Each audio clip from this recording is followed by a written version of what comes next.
Welcome back to What Arty Noobs for General Disturbance. This is the Skorpion G. It's the Tier 8 premium German turreted tank destroyer. It's located on the defending spawn of Redshire Assault, and it's under the command of Akrepi.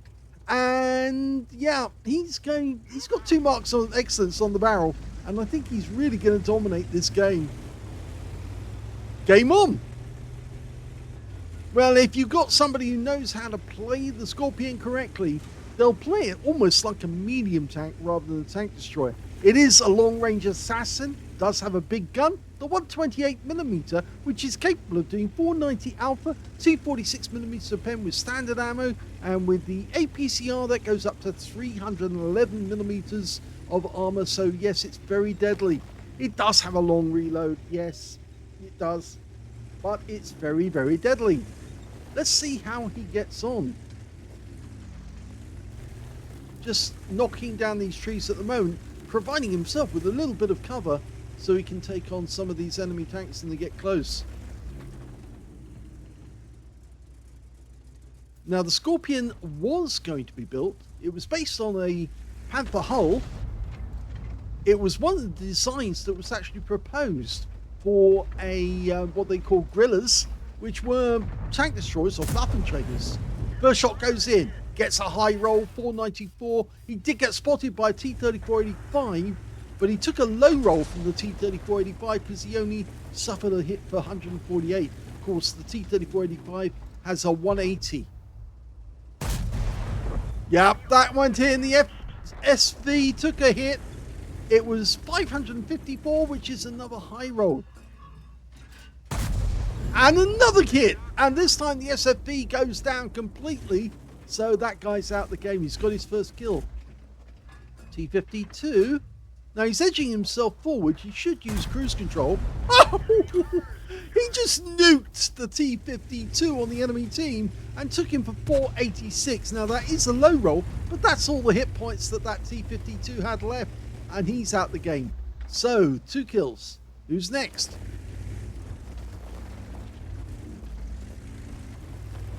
Okay, enemy tank in sight.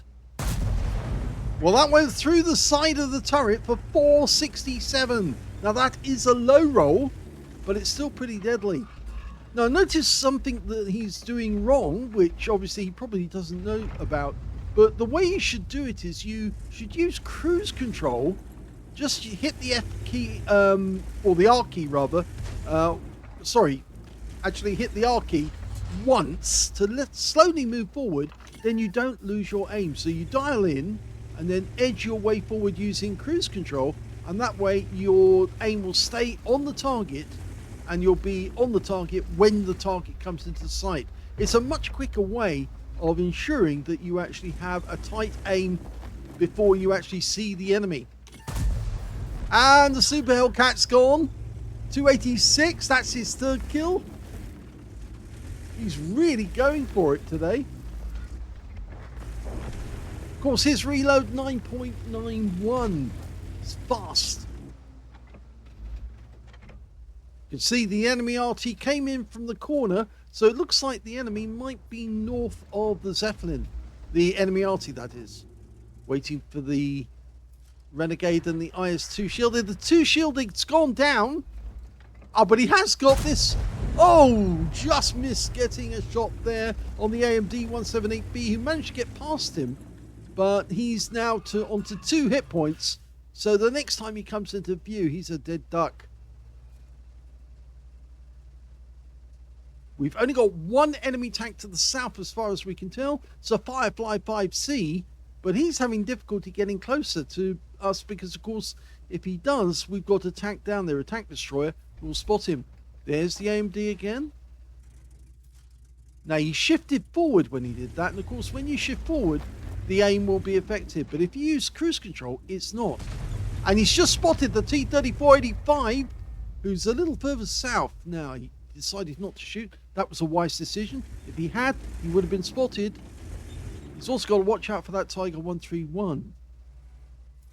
Okay, staying on this side of the rock, facing this way so he can get shots on the Tiger if the Tiger comes into view. But at the moment, we're waiting for that T-34. He's been spotted, so he needs to get into cover quick. Fires a snap. Didn't work. Somebody hit the rock, and that looks to me to be the Firefly 5C. So the T-34-85 probably spotted him, and the Firefly fired at him. That one missed. Again, that was a bit snap, and that's why it wasn't fully dialed in. But he's going to be loaded, and he should hit the T-34-85 if he stays above the ridgeline long enough. Our teammate down there. Oh, there we go. That's the Firefly 5C. He didn't get the kill, but he's... Oh, the kill goes to his teammate in the Challenger, so he's gone down. Now we hit the T-34. He does go down. That's 4 kills. Now up to 3,612 hit points of damage. Charioteer, this side of the ridgeline. There he is. Hello. He does get a hit. 461. It's a low roll, but the Tiger's come up over the ridgeline there, and he's got a shot. Go for the reload, and yes, it's a high roll. 494. He popped back into cover because he's using the bush mechanic, so they can't see him from that direction, but they can only see him from the south. There's the Tiger again, only showing the top of the turret. He wanted to go anyway, even though it was just the cupola that was showing, but he was spotted, so somebody did see him when he fired. Now, it might have been the Charioteer on the north side of the ridgeline. There he is, up there. He might have got high enough to actually spot us. And a tree just went down to the left there. And here it is, it's the Renegade. Oh no, again, snap. It didn't work. He needs to stay in cruise control rather than moving about as he's doing, maneuvering left and right. That actually knocks the aim off. If you stay in cruise control, instead, it's a lot easier. Enemy Arty misses us. Charioteer might come up that gap. In fact, he's very close to the cap area at the moment. We don't really want to go out there and make ourselves too obvious, but here he comes. That's the Tiger. And now the Tiger's out the game, and that's his 5th kill. But he was spotted. He was too close to the tree, the fallen tree, and the enemy RT did see him, but it's missed him. He did stun him, though, so obviously that's going to count as a stun or a splash. Charioteers coming round the castle the other way. We do have a T-34-85 down the other end, but we could get a kill if we look towards the north, because the Charioteer is there. So he needs to back up a little, and then he'll see the target. I think he might be having a quick look. Yeah, that Charioteer is just around the corner. He's coming down the... Is he going to come down the trench? He's just the other side of the wall. The Renegade obviously knows we're here because he got hit. Charioteer's gone down into the trench. Okay, so we can meet the Charioteer coming the other way. Okay, he's going to pop around that corner. He thinks he's nice and safe. Doesn't realise there's a shell about to smack into his front if he goes down the trench. We'll briefly see him and put the shell in him.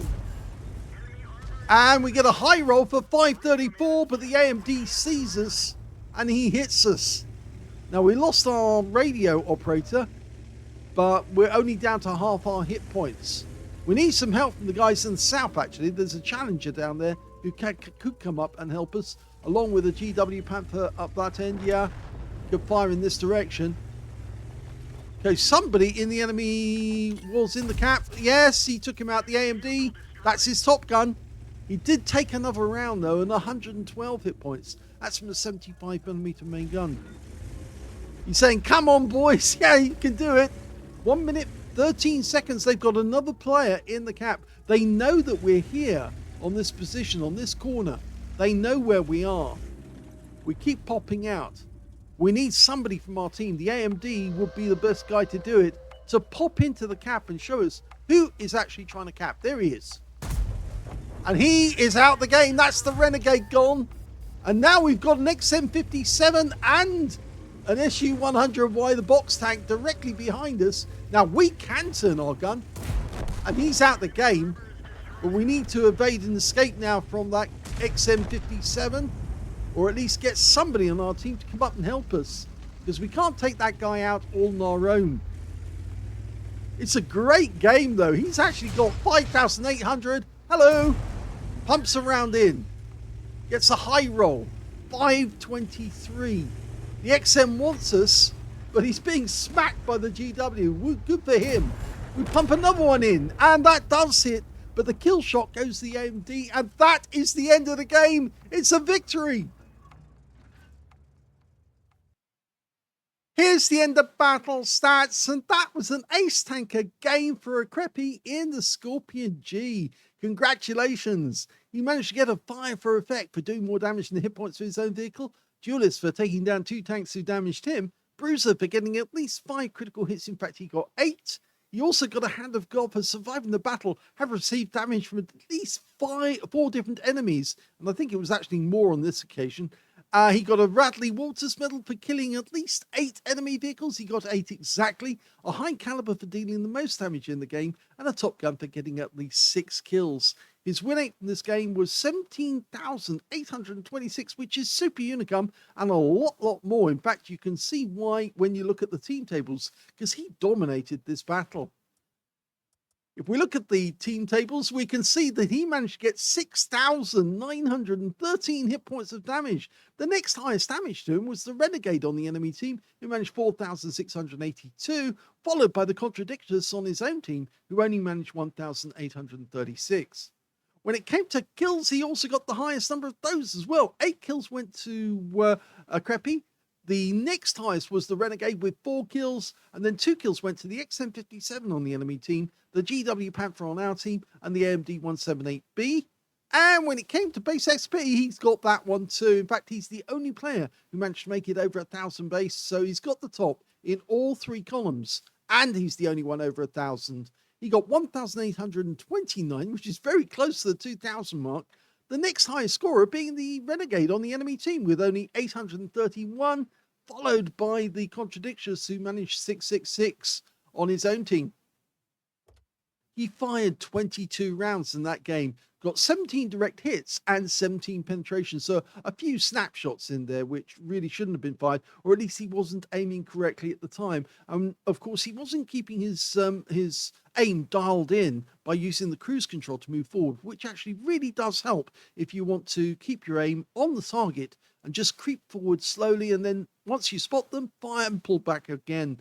6,913 hit points of damage, of which 3,129 were at more than 300 meters, so about half and half on damage. 4 hits received from the enemy, all 4 penetrated. He did have 1 hit by way of splash, but it was only a stun. 1 enemy vehicle spotted, 11 enemy vehicles damaged, 8 killed, and 719 hit points of spotting assist, as well as 1 defense points when he reset the cap. On a free-to-play account, he actually made a profit of 68,092 credits from the game, and he also took away 3,780 experience points out of that one as well. And the game took 9 minutes 52 seconds, so there was 8 seconds left before the end of the game, and they managed to kill the last enemy tank to win it.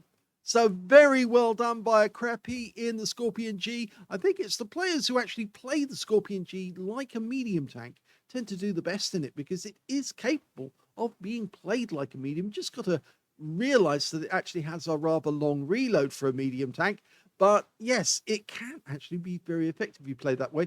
Just need to also use those little tips where you know where the enemy tank is, you point your turret in the right direction, just use cruise control to move forward gently until you see the enemy in sight, then you shoot and then pull back. It's a lot more effective, and in fact actually it was Steve Walsh of Honest Gaming who taught me that little trick, and yes, it's incredibly good because it means that you're in sight of the enemy for a brief period of time, but you're not turning your turret. The moment you turn your turret, you lose your aim, so it then dilates out.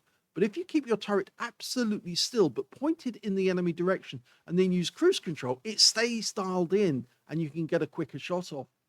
Hope you enjoyed that replay. If you did, please give this video a like, do subscribe to our channel, and thank you for watching.